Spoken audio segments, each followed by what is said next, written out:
Policymakers at the central bank have decided to hold steady their benchmark interest rate at 2.5% for the fifth session in a row.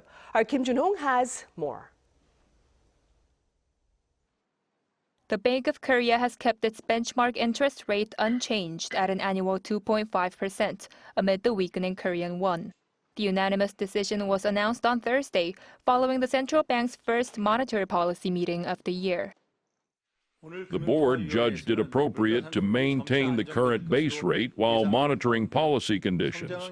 As inflation is expected to stabilize, growth is improving, and risks to financial stability persist. This decision was unanimous. This marks the fifth consecutive session the board has stood pat on the rate, having paused its easing cycle in the second half of last year.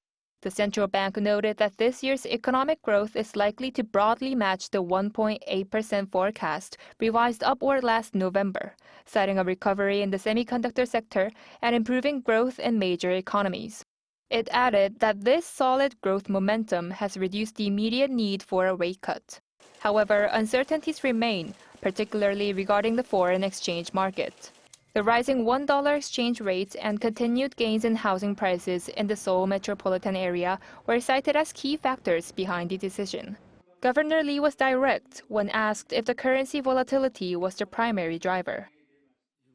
To the question of whether the exchange rate was the biggest factor, the answer is yes.